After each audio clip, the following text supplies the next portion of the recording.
একটি ভণ্ড মুনাফিক দল আছে, ওরাও বট বাহিনী দিয়ে আমার অপপ্রচার করতেছে। ওদের গোমর তো ওরাই ফাঁস করছে, দেখছেন আপনারা। ক্ষমতায় গেলে শরিয়া আইনে দেশ চালাবে না, প্রচলিত ইংরেজদের আইনে দেশ চালাবে। খালি ওয়াজ নসিহত দিয়ে কোনো জমিন পরিবর্তন হয়? জমিন পরিবর্তন হয় জমিনে থেকে। জামাত ইসলামী ক্ষমতায় আসার পরের দিন রাতে দেখুন প্লেন লাইন ধরে গেছে, দুর্নীতিবাজ যেগুলা, চাঁদাবাজ যেগুলা, এমনি ভালো হয়ে যাবে। দূরে দাড়ি টুপি পড়া মসজিদে দেখবেন ফজরের নামাজে তাদেরই আগে দেখবেন।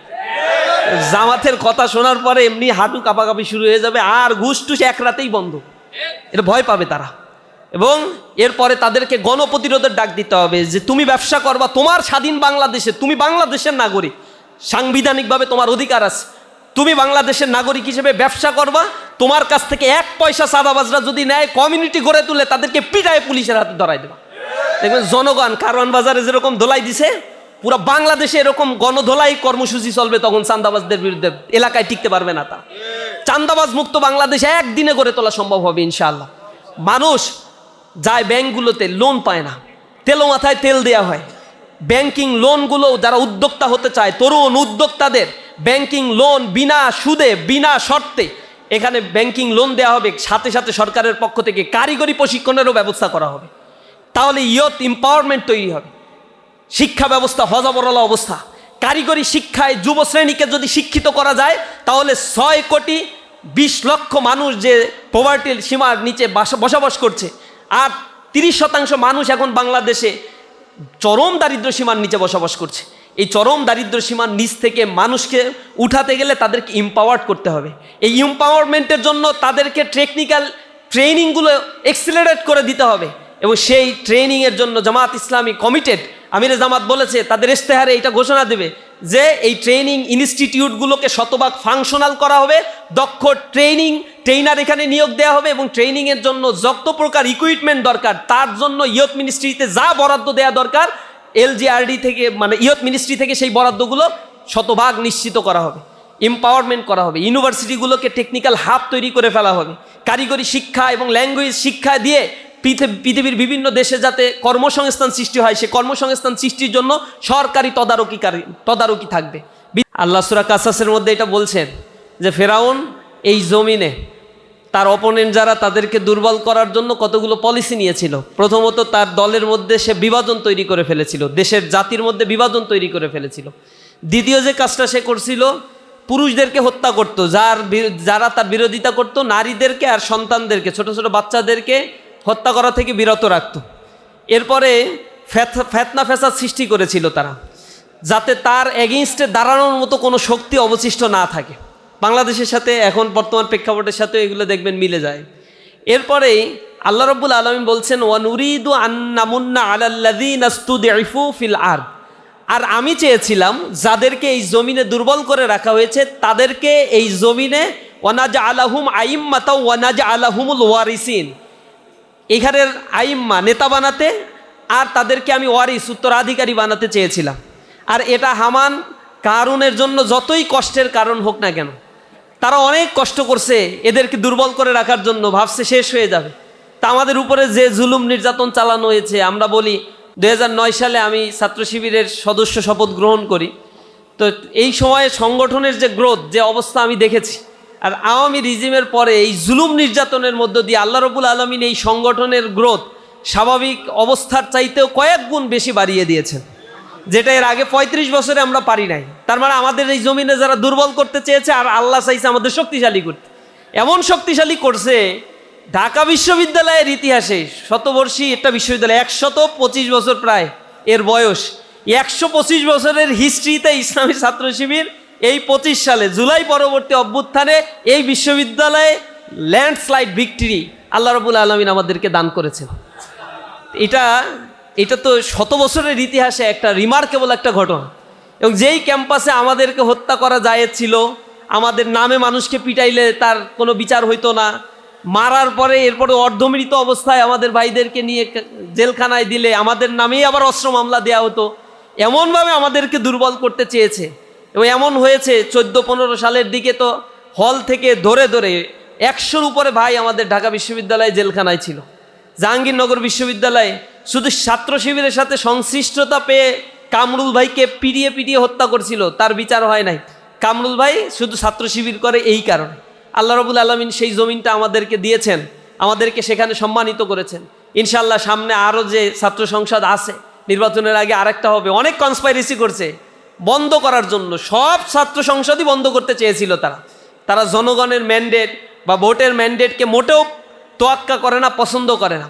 জোর জবরদস্তি করে, ক্ষমতা খাটিয়ে, এরপরে তাদের পেশি শক্তি খাটিয়ে, বুদ্ধি যতটুকু তাদের অবশিষ্ট ছিল সবগুলো খাটানোর চেষ্টা করছে যে ছাত্র সংসদগুলোকে যাতে না করা যায়, এবং বলছে আমরা প্রিপেয়ার্ড না, আমরা এই প্রস্তুত না, সেই প্রস্তুত না। 1.5-2 বছরেও যারা প্রস্তুতি নিতে পারে না, তাদের ছাত্র রাজনীতি বা করার কি যৌক্তিকতা আছে? আল্লাহ রাব্বুল আলামিন সেখানে আমাদেরকে চোখে আঙুল দিয়ে দেখিয়ে দিয়েছেন মানুষের ম্যান্ডেট পেতে গেলে কিভাবে কাজ করতে হয়। আমরা এই ক্যাম্পাসগুলোতে মানুষের, ছাত্রদের প্রবলেম নিয়ে কিন্তু কথা বলেছি। আমরা এখানে প্রথমত বলেছি তোমাদের বাসের সমস্যা, আমরা সেটা নিয়ে কাজ করব। তোমাদের সমস্যা রয়েছে আবাসনের, সেটা নিয়ে আমরা কাজ করব। তোমাদের সমস্যা রয়েছে ক্যাম্পাসের সিকিউরিটির, আমরা এই সিকিউরিটির বিষয়টা নিয়ে কাজ করব। আমরা ক্যাম্পাসের যত ডেভেলপমেন্ট এতদিন হয় নাই, যে অর্থগুলো ছাত্র সংসদে বরাদ্দ ছিল তা ইউটিলাইজ না করে এগুলো লুটেপুটে যারা খেয়েছে তার এগেইনস্টে আমরা তোমাদের হয়ে কাজ করব। যতটুকু শক্তি আমাদের আছে সর্বোচ্চ শক্তি বিনিয়োগ করব তোমাদের জন্য। ছাত্ররা আমাদের কথা শুনেছে, আমাদের উপর আস্থা রেখেছে, আমাদের বিরুদ্ধে যত প্রপাগান্ডা চালাইছে আমরা কোনো জবাব দেই নাই। ওরা আমাদেরকে কাটার আঘাত দিয়েছে, আমরা ফুল দিয়ে তাদেরকে বরণ করেছি। আমাদেরকে গালিগালাজ দিয়েছে, দিন শেষে আমরা শুধুমাত্র ডিজার্ভেশন, হোপ, আশা মানুষদেরকে শোনানোর জন্য চেষ্টা করেছি। ছাত্ররা তাদের প্রপাগান্ডায় মন ভুলায় নাই। তারা কোটি কোটি টাকা খরচ করছে এক একটা ছাত্র সংসদে খাওয়ানোর জন্য। তারা আবার এইগুলা উদরপিণ্ডি বুদার ঘরেও চাপাইছে। ছাত্র সংসদে তারা খাওয়ানোর জন্য এক একজনকে যে পরিমাণে খাওয়াইছে, এখনো পর্যন্ত ওই বিশ্ববিদ্যালয়ের আশেপাশের কিছু কিছু জায়গায় গিয়ে খুঁজে দেখবেন টাকা পায় এখনও তাদের কাছে, বাকি বকেয়া রয়ে গেছে। কি পরিমাণে খাওয়াইছে তারা, ছাত্ররা খেয়েছে এবং বলছে যে খাইলাম ভাই, কিন্তু ভোট জায়গা মতো দিব। তা আমরা জিজ্ঞাসা করছি যে খাওয়ার প্রতি একটু কৃতজ্ঞতা বোধ আছে না? বলছে ভাই যা খাওয়াইছে এই টাকা তো উঠাবে পরে, আবার কিভাবে উঠাবে? চাঁদাবাজি করেই তো উঠাবে, তো এইখানে টেন্ডারবাজি করেই তো উঠাবে। তো এই টাকা যা খাওয়াইছে এটাও আমরা বিশ্বাস করি যে কোনো না কোনো সোর্স থেকে তারা এই টাকাগুলো নিয়ে আসছে, পরে এই পথকে ব্যবহার করে এই টাকা তারা উসুল করবে। যদি এই উসুল করেই থাকে তাহলে এইটা তো আমাদের হক, এটা খেয়ে প্রবলেম নাই। তো মানুষও এখন ডিজিটাল যুগে সবার কাছে তো অ্যান্ড্রয়েড ফোন আছে, সবাই সব কিছু জানে। আপনারা লোকের কাছে যে বলবেন যারা ভোট টাকা দিয়ে কিনতে চায় ওই টাকা যেন তারা নেয়, কারণ ওগুলো চাঁদাবাজির টাকা, এগুলো ফতোয়া জায়েজ, এই টাকাগুলো তাদের জন্য জায়েজ, এগুলো জনগণেরই হক, ওদের পকেটের টাকা তো আর দিচ্ছে না। আর যে টাকা খরচ করছে ওই টাকা তো পরে তার উসুল করতে হবে, এই জন্য টাকা দিলে ওই টাকা নিতে হবে, কিন্তু ভোট দেয়া যাবে না। ভোট যদি দেয় তাহলে আজীবনের জন্য কিন্তু তারা এর জন্য দায়ী থাকবে। আর ভোট দিয়ে এই 2000-3000 টাকা পাওয়ার পরে এখানে যদি ইমানদারিতা দেখায়, এইটা হবে সবচেয়ে বেশ বড় নেফাকি চরিত্র। এটা ঠিক হবে না, কারণ তারা প্রমাণ করেছে ইতিমধ্যে। তারা বলছে সেন্টার কেন্দ্রিক 200 জন 300 জন লাঠিয়াল বাহিনী গুছাইতে কেন্দ্র দখল করবে নাকি তারা আবার। এরপরে তাদের একটা দিবা স্বপ্ন আবার রয়েছে, মানুষকে ভয় দেখায়, যদি দাঁড়িপাল্লায় ভোট দাও তাহলে ভোট কেন্দ্রের আশেপাশে যেও না, ভয় দেখাচ্ছে আমাদেরকে। এই ভয়গুলো যে পূর্বে যারা দেখিয়েছে তারা দিল্লি গিয়ে পালাইছে, এরা যে ভয় দেখাচ্ছে তারা যে কোথায় পালাবে এগুলা কিন্তু ঠিকঠাক এখনো করে নাই। তারা ঠিক না করে এরকম হুমকি দামকি দিচ্ছে। আমারও তো আশঙ্কা হচ্ছে জনগণ যদি এইবারই খেপে যায় তাহলে না জানি কি অবস্থা গিয়ে তাদের জন্য দাঁড়ায়। প্রতিটা কেন্দ্রে আমাদের বলতে হবে যে ভোট কেন্দ্রেই আমরা থাকব। আমরা ভোট দিয়েছি, সন্ধ্যা পর্যন্ত ভোট গুনে নিয়ে এরপরে এই কেন্দ্র ছাড়বো। জনগণকে যদি এইভাবে অ্যাকোমোডেট করা যায়, যারা ভোট ডাকাতির চিন্তা করতেছে এই ডাকাতগুলো ভয়তে পালাবে ইনশাআল্লাহ। ওরা বিলালের কলিজা নিয়ে কিন্তু দল করে। এই লোকগুলোকে এর আগে 15 বছরে আপনারা রাস্তাঘাটে দেখছেন নাকি? এত লোক কয়জন মিছিল করছে দেখছেন না? তো সেই লোকগুলো কোথা থেকে আসে? এই যে সন্ত্রাসগুলো যারা করছে আন্তকন্দলে, এখন পর্যন্ত 217 জন মানুষকে যারা হত্যা করছে, এই যে আন্তকন্দল, এই পেশি শক্তিগুলো দেখাচ্ছে, এই ক্ষমতা, এই শক্তি এতদিন তাদের কাছে কোথায় ছিল? আওয়ামী লীগের বিরুদ্ধে তো তারা এইগুলো ব্যবহার করে নাই। ব্যবহার করলে তো আওয়ামী লীগ থাকার কথা না। তারা মার্চ ফর ঢাকা ঘোষণা দিয়ে নামে নাই রাস্তায়। সেদিন শহীদ মনসুর শহীদ হয়েছে, ওই দিন যারা শহীদ হয়েছে ইসলামী ছাত্র শিবিরের ভাইরা সেদিন জীবন দিয়েছিল, রাস্তায় থেকেছে ইসলামী ছাত্র শিবিরের ভাইরা। আমাদের ভাইরা গুমের শিকার হয়েছে, সর্বোচ্চ সংখ্যক গুমের শিকার হয়েছে একক ছাত্র সংগঠন হিসেবে ইসলামী ছাত্র শিবির। আমাদেরকে হত্যা করা হয়েছে, আমাদেরকে দেশান্তরিত করা হয়েছে, আমরা আমাদের ভূমি ছাড়ি নাই। এ কারণে আল্লাহ রাব্বুল আলামিন ঘোষণা দিয়েছেন ওয়ানাজআলাহুম আইম্মাতা ওয়ানাজআলাহুমুল ওয়ারিসিন, আমি তোমাদের নেতা বানাবো আর আমার উত্তরাধিকারী আমি তোমাদেরকেই বানাবো ইনশাআল্লাহ। এজন্য এখন আমাদেরকে একটু পরিশ্রমটা করা দরকার।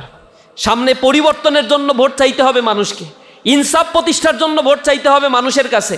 মানুষকে এটা করজোরে নিবেদন করতে হবে, আগামীর বাংলাদেশে যদি দুর্নীতিমুক্ত একটি আধুনিক ন্যায় এবং ইনসাফের বাংলাদেশ গড়ে তুলতে চাও, তাহলে যে সকল মানুষেরা ইনসাফের কথা বলে আর তার নিজের জীবনে ইনসাফ বাস্তবায়ন করে, সেই মানুষের পক্ষে এখন তোমরা যদি দাঁড়াও, তাহলে তোমাদের জন্য অপেক্ষা করছে একটি সুন্দর বাংলাদেশ। আর যদি এর ব্যত্যয় ঘটাও, তাহলে সামনে নিজের সম্পদ আর নিজের সন্তানের লাশ গুনে নেয়ার জন্য প্রস্তুতি নাও। কারণ তারা লুটে পুটে খাবে, এ কারণেই তারা শুধুমাত্র একটা নির্বাচনের বন্দোবস্ত করে, অন্য নির্বাচনগুলো তাদের ভালো লাগে না। কেন উপজেলার ইলেকশন তাদের ভালো লাগলো না? কি কারণে তাদেরকে ইউনিয়ন পরিষদের ইলেকশন ভালো লাগলো না? কি কারণে ছাত্র সংসদ নির্বাচনগুলো তাদের ভালো লাগে না? তা কেন তারা গণভোটে আগে গণভোট হোক এই ব্যাপারে তারা পছন্দ করে নাই? এর একটাই কারণ, তারা জনগণের ম্যান্ডেটকে এখন ভীত সন্ত্রস্ত হয়ে পড়েছে। যেভাবে জনগণ জেগে উঠেছে, চারিদিক থেকে ইনসাফের কথা বলছে, দুর্নীতির বিরুদ্ধে অবস্থান নিয়েছে, এই অবস্থান হইলে তাদের রাজনীতি এই বাংলাদেশে আর টিকবে না। এই জায়গায় তারা এখন স্ট্রিক যে একদিনেই সব হইতে হবে, যা লুটপাট সন্ত্রাসী কর্মকাণ্ড যা করবে একদিনেই করবে। এবং একমাত্র বলার সেই সৎসাহস আমাদের আছে যে আমরা দুর্নীতি করি না, আমরা নেপোটিজম করি না, আমরা তোমার সম্পদ লুটপাট করব না, আমরা তোমার সম্পদের শতভাগ নিরাপত্তা দান করব। এই কথাগুলো একমাত্র জামাত ইসলামীর ইসলামী ছাত্র শিবিরের সাবেক দায়িত্বশীলগুলো বুক উঁচু করে একমাত্র তারাই বলার সক্ষমতা রাখে। কারণ এর পর্যন্ত 50-এর অধিক যে এমপি নির্বাচিত হয়েছে, তারা এগুলো সাক্ষ্য দিয়েছে, প্রমাণ দিয়েছে যে মন্ত্রী যারা ছিল তারা এগুলো শতভাগ প্রমাণ করেছে। সুতরাং দেশ পরিচালনার জন্য এই সৎ মানুষগুলো আগামীর বাংলাদেশকে বিনির্মাণ করবে। নতুন বাংলাদেশকে আমরা একসাথে গড়ে তুলতে চাই। এজন্য এই বছরের স্লোগানও ঠিক করা হয়েছে, ঐক্যবদ্ধ বাংলাদেশ আমরা গড়ব, চলো গড়ি একসাথে বাংলাদেশ। আমরা বাংলাদেশকে গড়ে তুলবো ইনশাআল্লাহ। এখন আপনাদের লায়াবিলিটি তো আছে, ঢাকায় বসে থাকলে তো আর স্বপ্ন পূরণ হয় না। এজন্য আপনারা যেটা করতে পারেন, এলাকায় তো যেতেই হবে যখন সুযোগ পান। এখন একটু ছুটি টুটি নিয়ে হইলেও বছরের অন্য ছুটি প্লাস মাইনাস করা, একটু অনুরোধ থাকলো এলাকা ভিত্তিক একটু মুভ করেন।